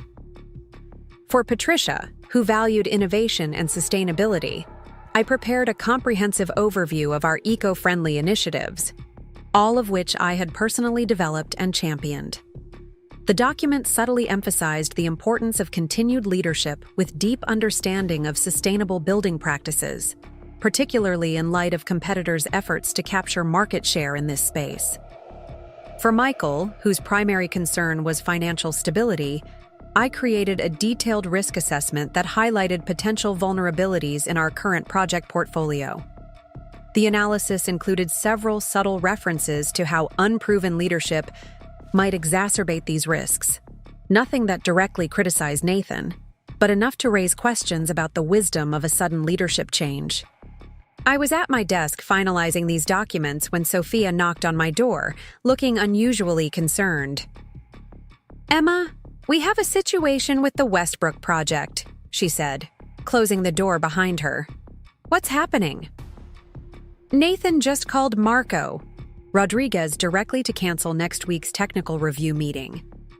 He told Marco that they're rethinking certain aspects of the project approach and need time to develop enhanced proposals before reconvening." I felt a spike of alarm. The technical review meetings were critical to maintaining the project timeline and ensuring compliance with the stringent environmental standards required by the contract. Did he say what aspects they're rethinking? No, but Marco was not happy. He reminded Nathan that any significant changes would require formal review and approval by their entire project team. Nathan apparently told him that as CEO, he was taking a more hands-on approach to strategic direction. I leaned back in my chair, processing this information. Nathan was moving faster and more recklessly than I had anticipated. Canceling established project meetings without consulting the operational team was not just unprofessional. It potentially violated our contractual obligations to the client. "Get me the Westbrook contract," I said. "I need to review the exact language regarding project changes and approval protocols." As Sophia left to retrieve the documents, my phone rang. It was James Wilson, our CFO. "Emma, do you have a moment? It's rather urgent." "Of course, James. What's going on?" "Nathan just asked me to prepare revised financial projections for the Westbrook project, incorporating a number of significant changes to the specifications. When I asked for details, he sent me a document prepared by his friend Tyler Jenkins, outlining what they're calling luxury enhancement opportunities." My concern deepened. "What kind of enhancements?" "Higher-end finishing materials, expanded square footage for certain units, reduced solar capacity in favor of more traditional design elements. The document specifically calls for reallocating funds from sustainability features to aesthetic upgrades that would appeal to a more affluent buyer demographic." "That directly contradicts the project requirements and our contract," I pointed out. "The Westbrook team selected us specifically because of our sustainable approach." That's what I told Nathan. He said, and I quote, "The clients will be thrilled once they see how these changes elevate their development in the market." I suppressed a sigh. Nathan's arrogance was breathtaking. He genuinely believed he understood the client's priorities better than they did themselves, despite their explicit statements to the contrary. "James, don't prepare those projections yet. Tell Nathan you need more specific parameters to create accurate models. Buy me some time to address this directly." After ending the call, I immediately texted Olivia. "Nathan making potentially disastrous changes to Westbrook. Need damage control strategy? Available for lunch?" Her response came quickly. "Absolutely. The usual place at 12:30? As I gathered my things to leave for my lunch meeting, my father appeared in my doorway. "Emma, do you have a moment?" His tone was uncharacteristically hesitant. "I was just heading out to a meeting, but I can spare a few minutes," I replied, gesturing for him to take a seat. He closed the door and sat down, looking troubled. "I've just had a concerning call from Dr. Chen at Westbrook. She says Nathan canceled next week's technical review without consulting her team, and she's worried about the project timeline." "I just learned about that myself," I said carefully. "It seems Nathan is considering some changes to the project approach." "What kind of changes?" I paused, considering how much to reveal. This was a critical moment. I needed my father to understand the seriousness of Nathan's actions without seeming like I was deliberately undermining my brother. Based on what I've heard, he wants to shift the focus away from some of the sustainability features toward more luxury finishes and amenities. He believes this will increase market appeal and profit margins. My father frowned. "That's not what the Westbrook team contracted us for. They specifically chose us for our sustainable building expertise." "Exactly. And any significant changes would require their approval, which seems unlikely given their consistent prioritization of environmental performance over luxury aesthetics." My father looked increasingly concerned. "Have you discussed this with Nathan?" "He hasn't consulted me about these changes," I pointed out. "He's proceeding unilaterally, bypassing both me and the established project management protocols." My father ran a hand through his hair, a rare gesture of frustration from a man who usually maintained strict control over his emotions. "I'll speak with him," he said finally. "This isn't how we do business at Thompson Home Solutions. We honor our commitments to clients." Thank you, Dad. I appreciate your intervention. As he stood to leave, I added one more point. You might also want to speak with James. Nathan has asked him to prepare revised financial projections for these changes, which is creating confusion in the finance department. My father nodded, grimly. I'll handle it. After he left, I allowed myself a small smile of satisfaction. This conversation represented a significant shift, the first time my father had acknowledged, however indirectly, that Nathan's judgment might be flawed. It wasn't enough to change his mind about the succession plan, but it was a crack in his unwavering confidence in Nathan's capabilities. At lunch with Olivia, I outlined the situation in detail. Nathan is moving faster and more recklessly than I anticipated, I admitted.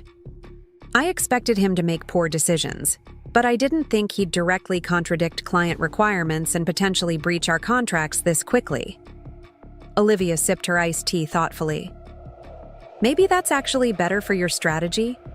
The sooner he demonstrates his incompetence, the clearer the contrast becomes between his approach and yours. Possibly, but there's a risk of permanent damage to our relationship with Westbrook. They're not just any client. They're influential in the sustainable development community throughout the Pacific Northwest.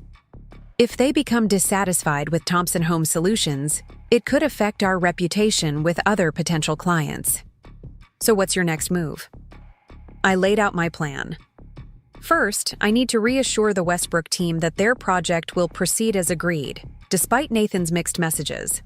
Second, I need to document everything: Nathan's unauthorized changes, the potential contractual violations, the financial implications.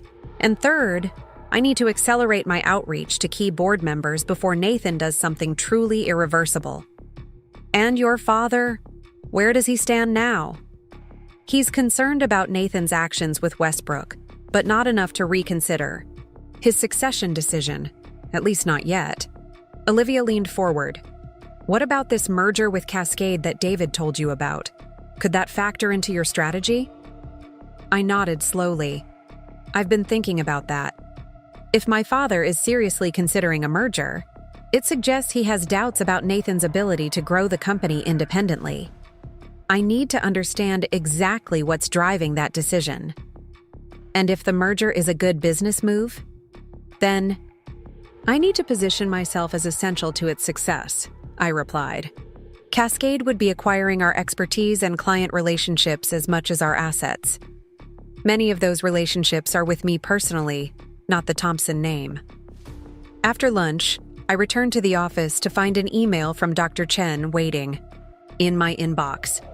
The subject line was direct: concerns regarding project direction. The message outlined her alarm at Nathan's canceled meeting and requested urgent clarification about Thompson Home Solutions' continued commitment to the sustainable specifications that formed the foundation of our contract.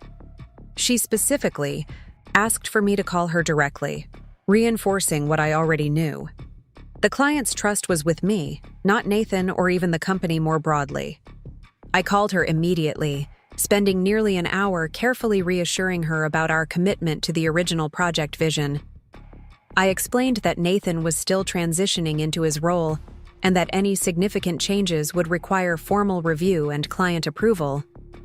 By the end of the call, Dr. Chen seemed reassured, but I knew the damage control was just beginning. As I hung up, I received a text from Sophia. Nathan's storming around looking for you. Your father just had a chat with him. I prepared myself for the confrontation that was surely coming.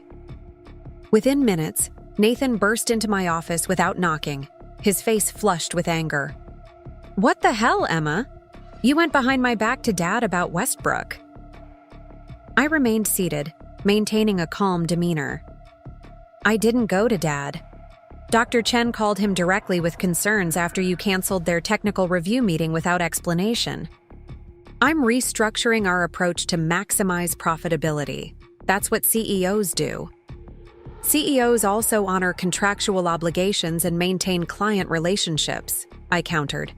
The changes you're proposing directly contradict the project requirements that Westbrook specifically selected us to fulfill.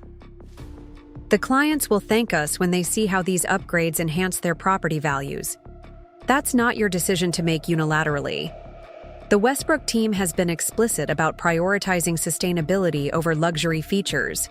If you want to propose changes, you need to follow the established change management protocol, which starts with consulting the project team, including me as COO.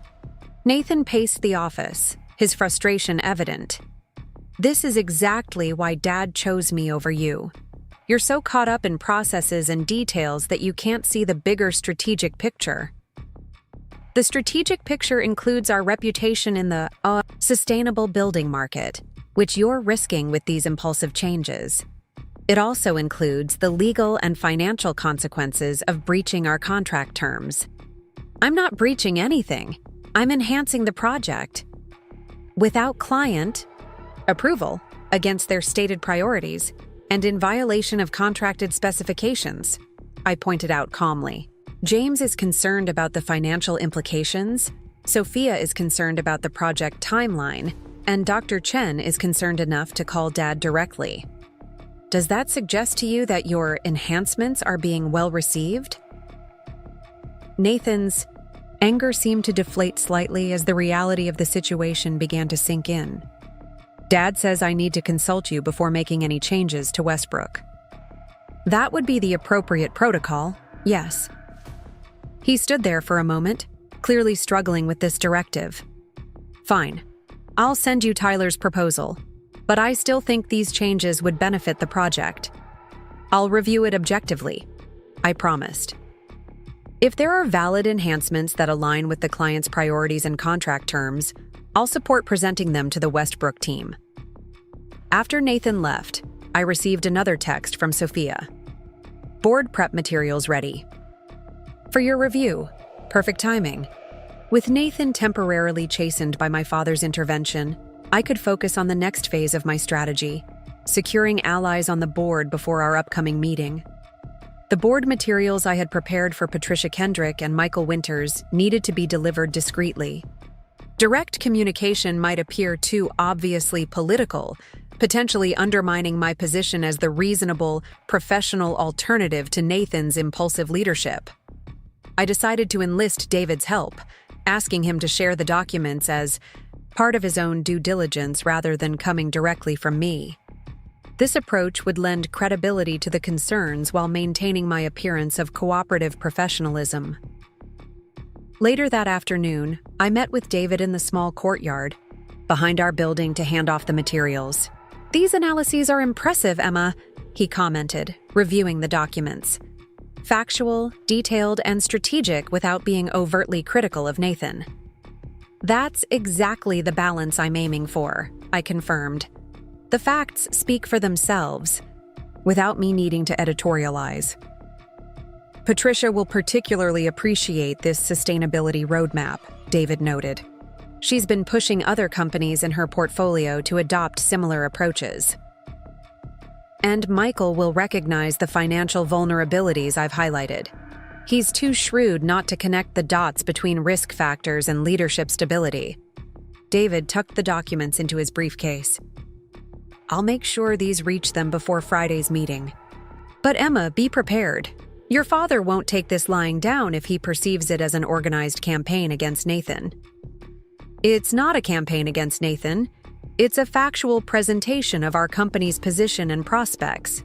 If that reflects poorly on Nathan's readiness for leadership, that's a reality my father needs to confront." David studied me for a moment. "You're playing a dangerous game skillfully, Emma. Just make sure you're prepared for all possible outcomes, including the possibility that my father remains blind to Nathan's limitations regardless of evidence." "Especially that possibility," David confirmed grimly. The next morning, my carefully constructed strategy faced an unexpected complication. As I arrived at the office, James pulled me aside urgently.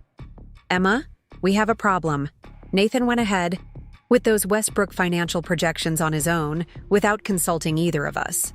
He's scheduled a meeting with Vanessa Park from the Westbrook financial team for tomorrow to present what he's calling value engineering opportunities. My alarm intensified. without getting approved by Dr. Chen or Marco first? That completely bypasses their project governance structure. I know. And that's not all. He's included projected savings from substituting standard insulation materials for the specialized eco-friendly options specified in the contract. This wasn't just a procedural misstep. It was a fundamental violation of the project's core sustainability requirements. Nathan was effectively proposing to eliminate one of the key environmental features that had been central to our winning bid. Has he prepared formal documentation for this meeting? I asked, already dreading the answer. Yes. Tyler Jenkins helped him put together a presentation. I've seen it, and Emma. It's concerning. The financial projections are overly optimistic.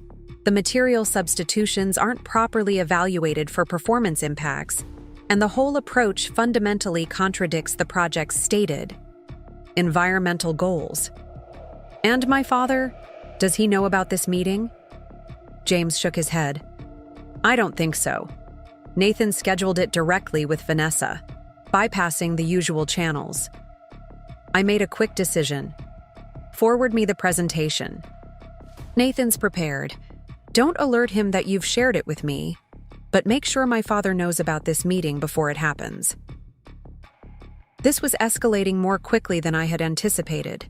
Nathan wasn't just making poor decisions. He was actively circumventing established protocols and potentially damaging our most important client relationship.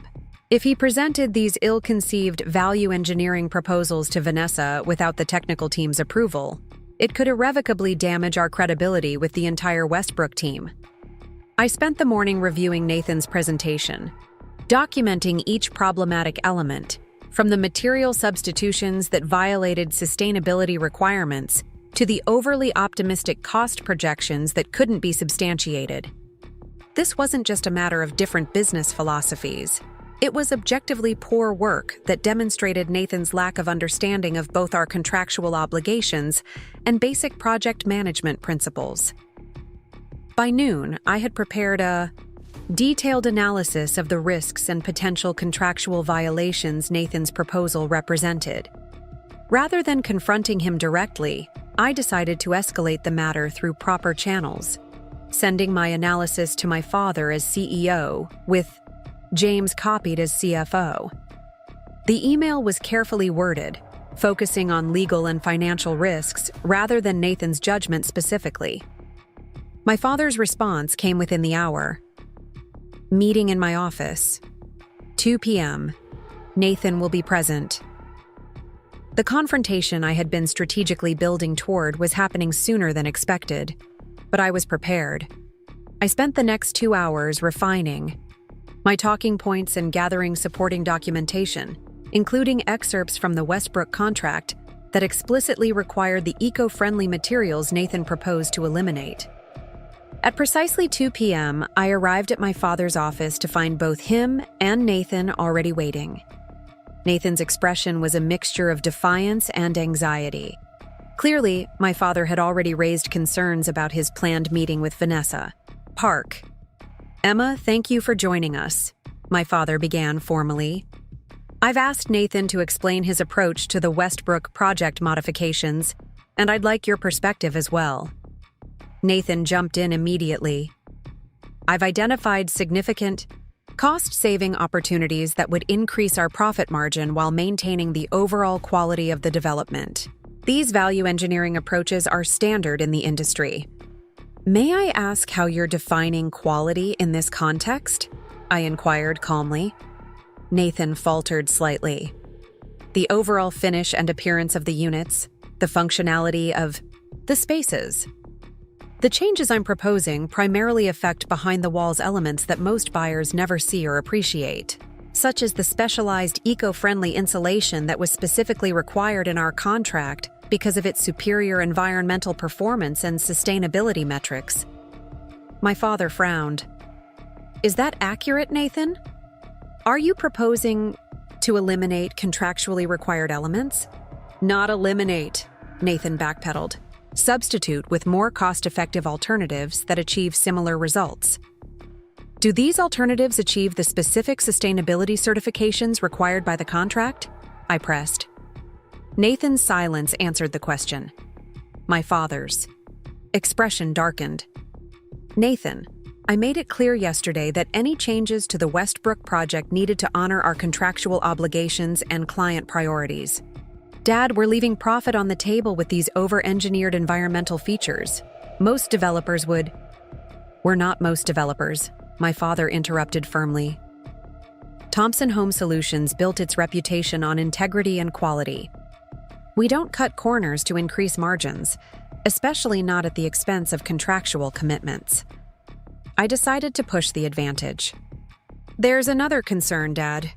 Nathan scheduled this meeting with the Westbrook financial director without consulting their technical team first, which violates their project governance requirements. Even if these changes were acceptable, presenting them this way would breach protocol and potentially damage our relationship with the broader client team. My father looked genuinely shocked. Is this true?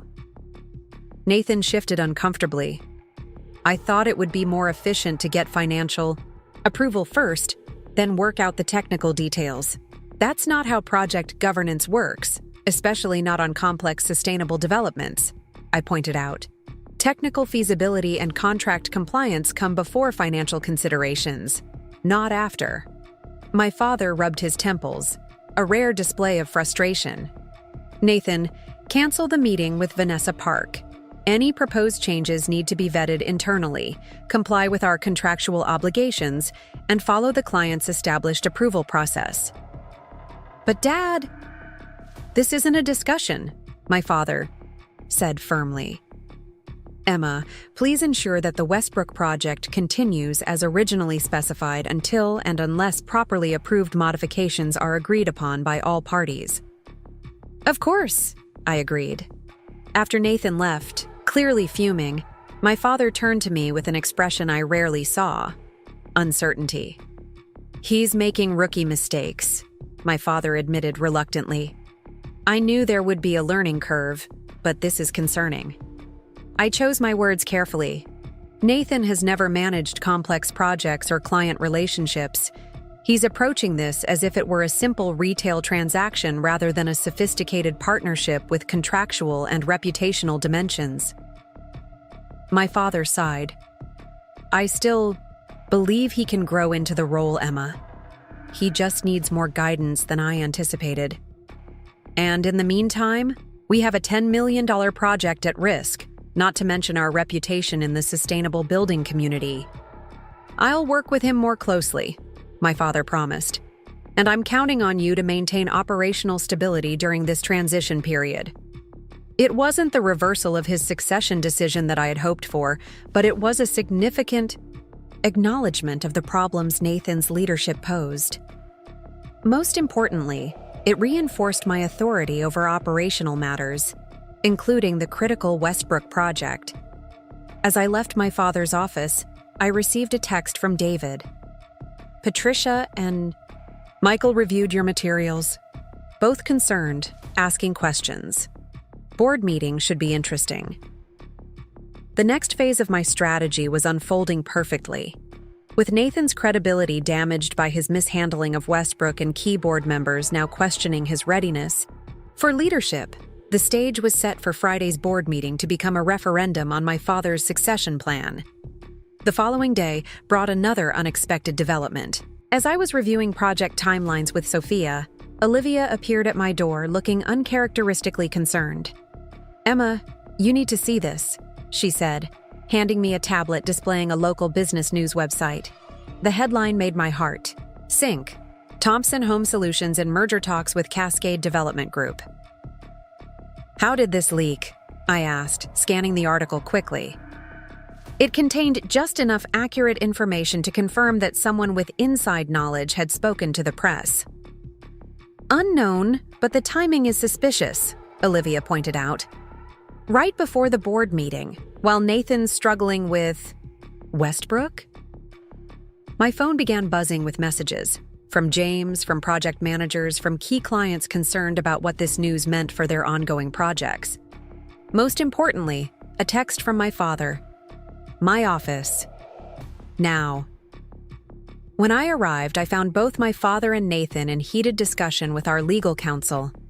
The atmosphere was tense, with my father looking more agitated than I had seen him in years. "Emma, did you know about this?" he demanded as I entered, gesturing to the news article now displayed on his computer screen. "I knew merger discussions were happening," I acknowledged carefully. "David Chen informed me after I discovered I was being excluded from strategic conversations relevant to my role as COO. "And did you leak this information to the press?" Nathan accused, his face flushed with anger. I met his gaze steadily.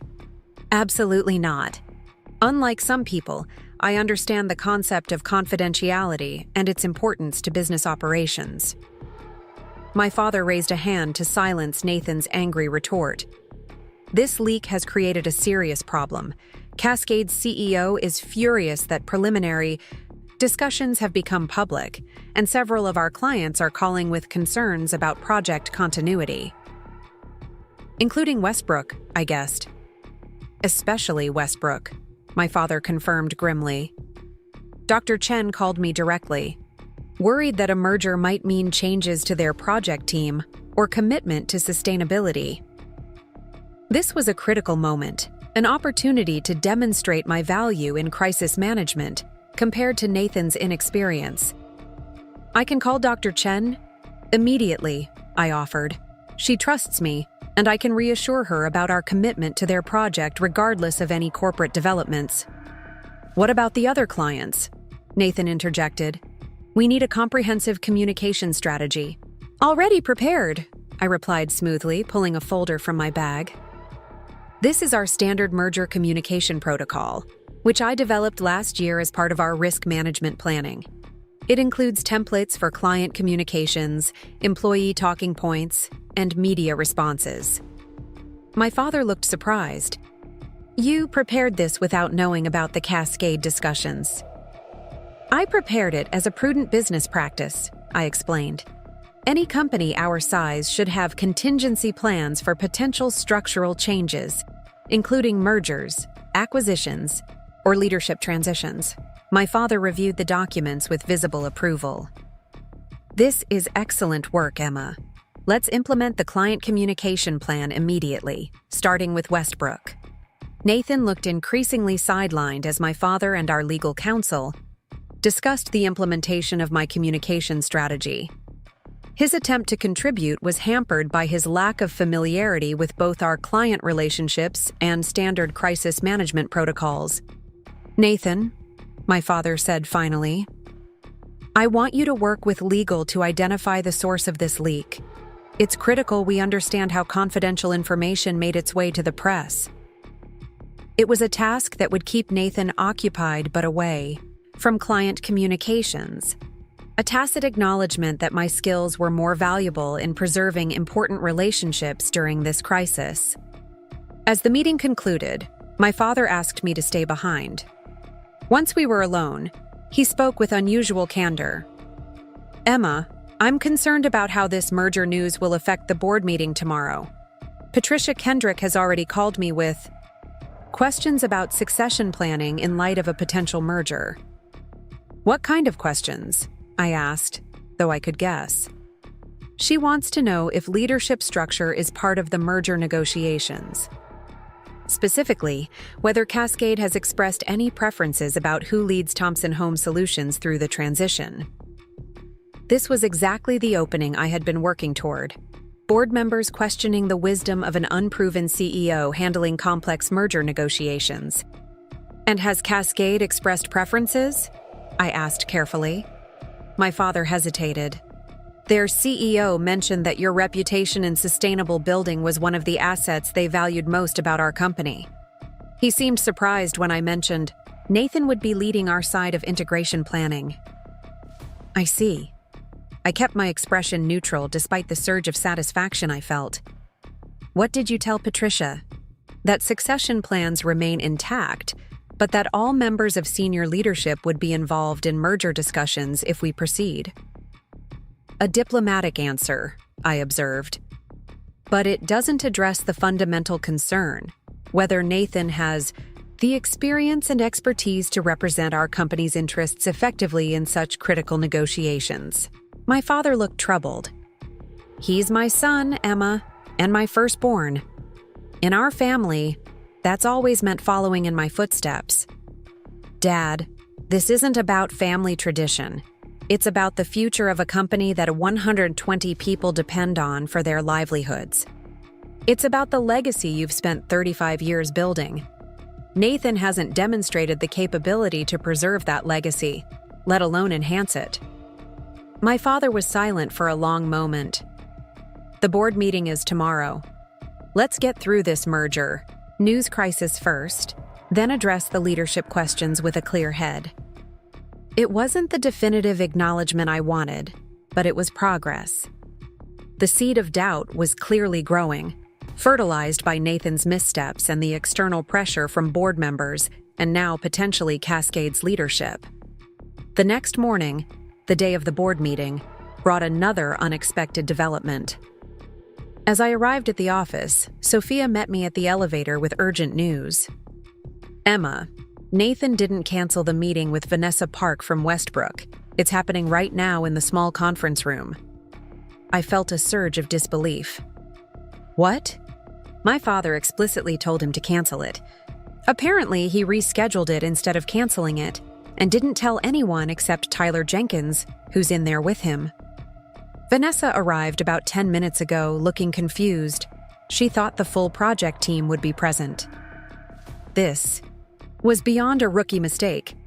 It was direct insubordination against both my father's instructions and basic business protocol. Nathan was willfully ignoring established processes and explicit directives, risking our most valuable client relationship out of sheer arrogance. "Where's my father?" I asked, already moving toward the conference room. "In a call with Cascade's CEO about the press leak. He's been in there for the past hour." This situation required immediate intervention.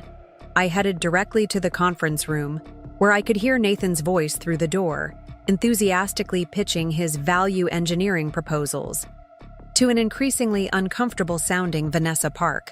I knocked once and entered without waiting for a response. The scene was exactly as I had feared. Nathan and his friend Tyler presenting charts and material samples to Vanessa, who looked both confused and concerned. "Vanessa, I apologize for the confusion," I said smoothly. "There seems to have been a miscommunication about today's meeting. As you know, any proposed changes to the Westbrook specifications need to be reviewed by the full technical team, including Dr. Chen and Marco, before financial implications are discussed." Vanessa looked relieved at my intervention.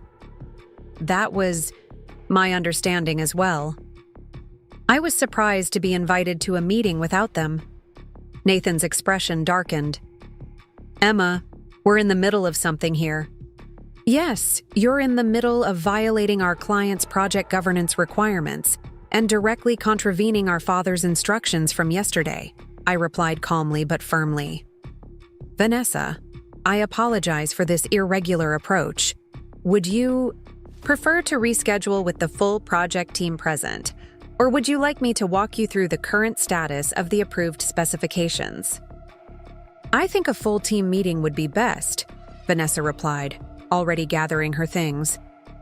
"Some of the proposals I've just heard raise significant questions about compatibility with our sustainability requirements." After Vanessa left, Nathan exploded. "How dare you undermine me like that? I'm going to be CEO in 2 weeks. And as CEO, you'll be expected to follow proper business protocols, honor client requirements, and respect your father's explicit directives, all of which you failed to do today. I was pursuing legitimate cost-saving opportunities. You were pursuing your own agenda against established project parameters, without proper technical evaluation, in direct violation of instructions you received yesterday. That's not leadership, Nathan. It's reckless self-indulgence that puts client relationships and company reputation at risk." Tyler, looking deeply uncomfortable, mumbled something about waiting outside and quickly exited, leaving Nathan and me alone. "You've wanted me to fail from the beginning," Nathan accused. "You can't stand that Dad chose me over you." "This isn't about me," I replied. "It's about your fundamental lack of readiness for the role you've been handed. A role you've done nothing to earn and everything to prove you don't deserve." "You think you're so perfect," he sneered. "The golden child who never makes mistakes, who always follows the rules. I'm far from perfect, but I understand this business, every aspect of it, from client relationships to project management to financial planning. I've earned my position through years of demonstrated competence, not birthright." Nathan's face flushed with anger. "You know what? I don't need this. I don't need your approval or your condescension. When I'm CEO, the first thing I'm going to do is redefine your role. Maybe put you in charge of office supplies or something suitably administrative." I smiled slightly. "Good luck with that, Nathan. But first, you have to actually become CEO. And after today's display of judgment, I think that's far from guaranteed." I left him standing there, trembling with rage, and headed directly to my father's office. His assistant indicated that he was still on his call with Cascade, but I decided this couldn't wait.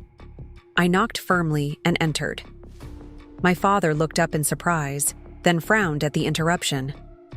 "I'll have to call you back," he told the person on the other end of the line, then hung up.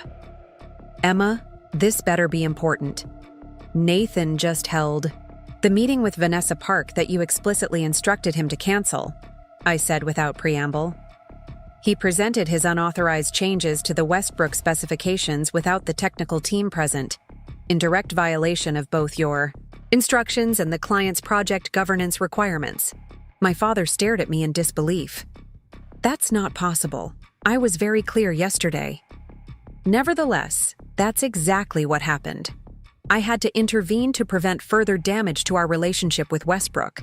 Vanessa was clearly disturbed by the proposed changes and the irregular process." My father closed his eyes briefly, as if in pain. When he opened them, there was a new resolution in his expression. "Where is Nathan now?" "Still in the small conference room, last I saw." "Have him come see me immediately, and Emma. Thank you for preventing what could have been a serious blow to our client relationship."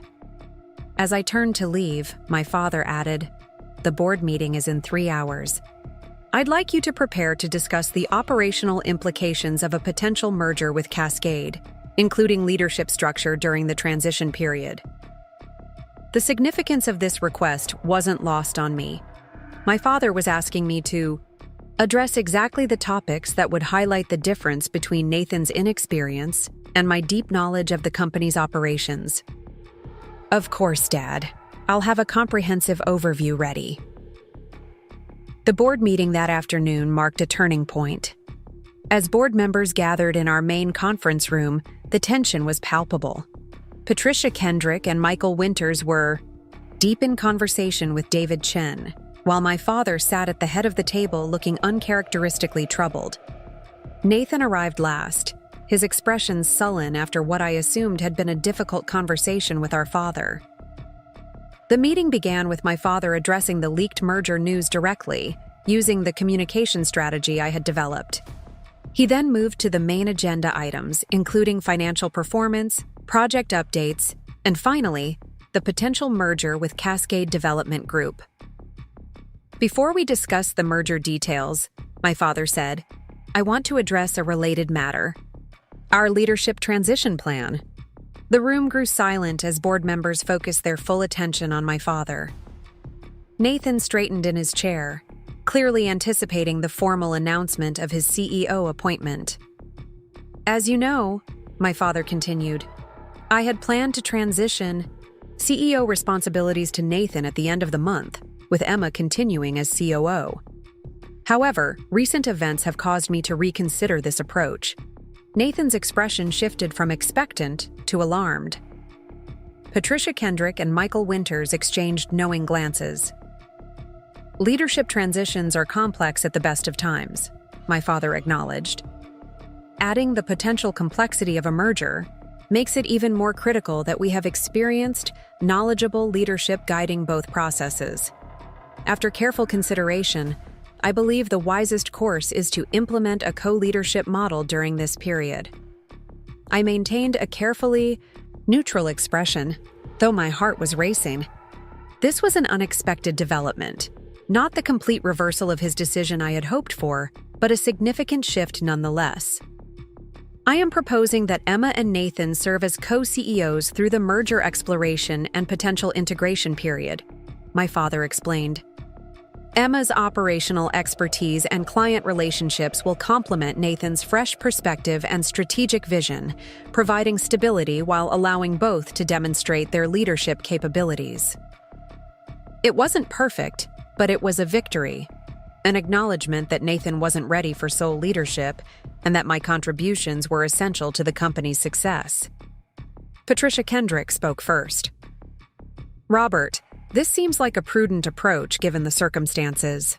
A merger process requires deep institutional knowledge and established credibility with clients and partners, areas where Emma has proven herself consistently. The next morning unveiled a new chapter at Thompson Home Solutions. The co-CEO arrangement meant Nathan and I would share leadership during the merger exploration with Cascade Development. My father's company-wide email diplomatically assigned me to operations and client relationships, while Nathan would handle strategic initiatives, a face-saving division that effectively contained my brother while giving me control over core business functions. Our contrasting leadership styles became immediately apparent. I focused on concrete priorities, repairing the Westbrook relationship, preparing detailed analyses for Cascade negotiations, and ensuring ongoing projects maintained our quality standards. Nathan, meanwhile, seemed more concerned with the appearance of leadership, scheduling high-profile meetings that rarely closed deals and making grand announcements about visionary initiatives that never materialized. The real test came 6 weeks later when Cascade's leadership team arrived for intensive merger discussions.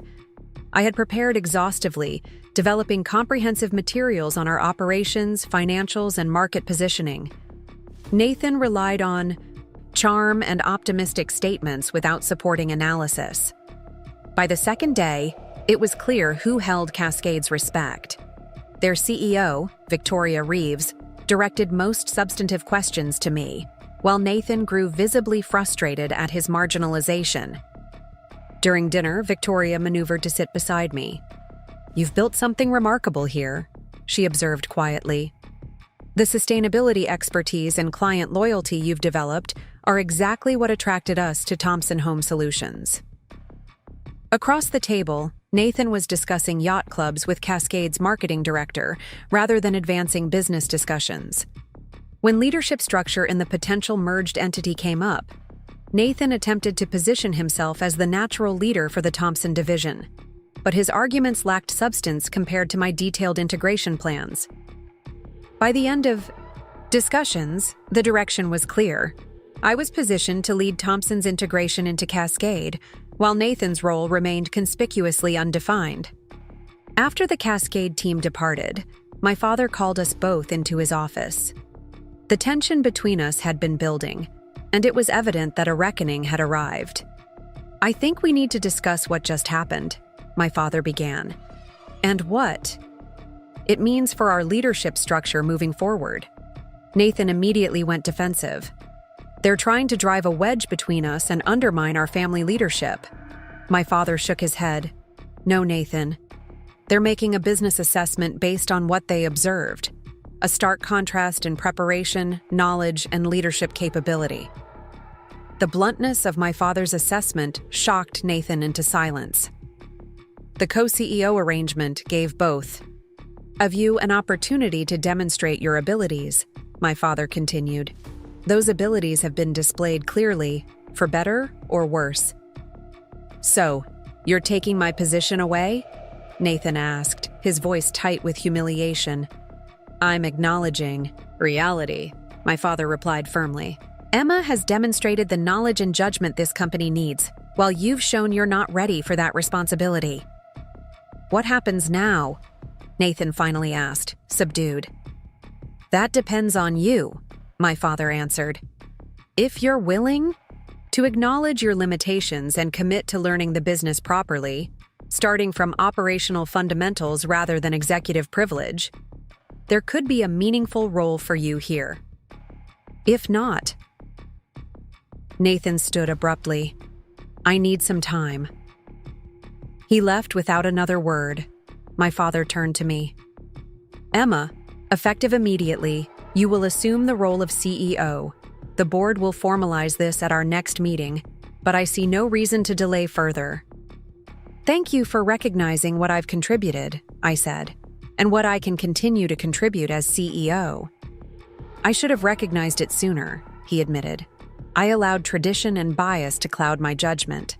The company deserves leadership, based on merit, not birthright. The following morning, I found Nathan clearing out his office. Rather than anger, his expression showed resignation. So, you're leaving, I observed. There's nothing for me here now, he replied. Not with you as CEO and Dad admitting he made a mistake with me. There could be, I countered. If you were willing to start where everyone else does, learning the business from the ground up. Nathan shook his head. That's not me. I need to find something that fits my actual strengths, not keep trying to be the business leader Dad wanted. What will you do? I asked. Tyler has connections in luxury real estate in Southern California, more focused on sales and relationships, less on operations, probably better for my skill set. He paused, meeting my gaze directly. You earned this, you know. I didn't want to see it before, but watching you with the Cascade team, you're the right person for this job. The admission clearly cost him something, and I appreciated it more than a simple victory ever could have. Thank you for saying that. Don't expect warm family dinners for a while, he added with a wry smile. I'm going to need some time. Understood. The door will be open when you're ready. After Nathan left, I moved into the CEO office but immediately began making changes, replacing traditional furnishings with sustainable materials, reorganizing the space to facilitate collaboration rather than hierarchy. These physical changes symbolized the transition taking place, not just in leadership, but in the company's fundamental approach to business. I hadn't wanted to destroy what my father built. I had only wanted the opportunity to preserve and enhance it based on my demonstrated abilities rather than being overlooked because of outdated traditions. Now I had that opportunity, not given, but earned through persistence, strategic thinking, and unwavering commitment to the company's best interests. The firstborn son had been given control of our company, but in the end, the truth had prevailed. Leadership belongs to those who earn it, regardless of gender or birth order. Up next, you've got 2 more standout stories right on your screen. If this one hit the mark, you won't want to pass these up. Just click and check them out.